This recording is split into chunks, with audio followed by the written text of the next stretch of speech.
അടിച്ചു കയറിപ്പോ ശനി ഞായർ ദിവസങ്ങളിൽ വൈകുന്നേരം 6 മണിക്ക്. ചേച്ചിക്ക് എന്തൊക്കെയോ സംശയങ്ങളുണ്ട്. അല്ലെങ്കിൽ ഒരിക്കലും ചേച്ചി ഇങ്ങനെ ഇൻഡിഫറൻ്റ് ആയിട്ട് പെരുമാറില്ല.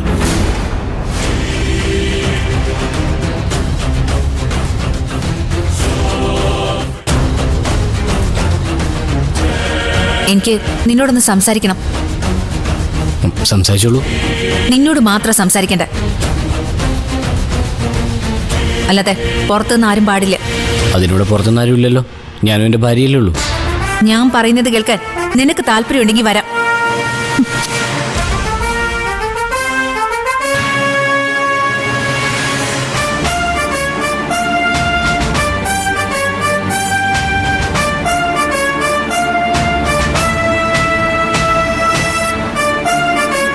ഞാൻ പറഞ്ഞല്ലോ, നമുക്ക് ഒരുമിച്ച് സംസാരിക്കാം.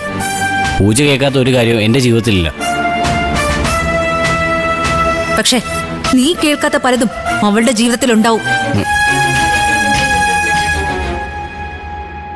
ചേച്ചി എന്താ ഇങ്ങനെയൊക്കെ സംസാരിക്കുന്നേ? ചേച്ചിക്ക് എന്താ പൂജയുടെ വല്ല ദേഷ്യമുണ്ടോ? ഉണ്ടെങ്കിൽ നീ എന്നെ വല്ലതും ചെയ്യോ? അല്ല, നിന്റെ ഈ ഭീകരമായ ഭാര്യാസ്നേഹം കണ്ട് ചോദിച്ചത്. ഒരാളോട് സാമാന്യ മര്യാദ കാണിക്കുന്നത് ഭീകരമായ സ്നേഹമായിട്ട് എനിക്ക് തോന്നുന്നില്ല. ഞാൻ താലികെട്ടി പെണ്ണല്ലേ അവള്. അപ്പൊ അവൾക്ക് ബുദ്ധിമുട്ട് വരുന്ന കാര്യങ്ങൾ എന്തെങ്കിലും ഉണ്ടായാ ഞാൻ തന്നെയല്ലേ പരിഹാരം ഉണ്ടാക്കേണ്ടത്. അപ്പോ നിനക്ക് നിന്റെ ഭാര്യയ്ക്കും ബുദ്ധിമുട്ട് ഞങ്ങളല്ലേ?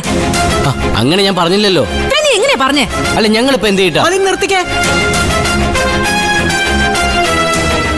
ഇത് എവിടം വരെ പോകുമെന്നറിയാൻ ഞാൻ നോക്കി നിന്നതാ. ഇനി രണ്ടും ഒരു അക്ഷരം വേണ്ടി പോകരുത്. എന്താടാ നിന്റെയൊക്കെ ഉദ്ദേശം? അതും ഇതും പറഞ്ഞ് പരസ്പരം തമ്മി തല്ലാനോ?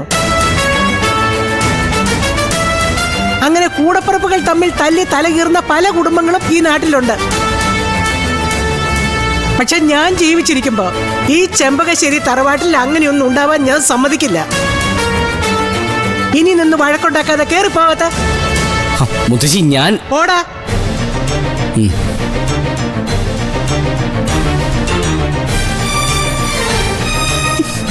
എടീ, ഒന്ന് നിന്നേ. നീ രണ്ടും കൽപ്പിച്ചല്ലേ? എന്ത് നാണമില്ലല്ലോടി ഇങ്ങനെ ഒരു കൊച്ചിനെ വയറ്റിലിട്ടോണ്ട് നാത്തൂമ്പോര് കളിക്കാൻ? അത് മറ്റൊരു ഗർഭിണി പെണ്ണിനോട്.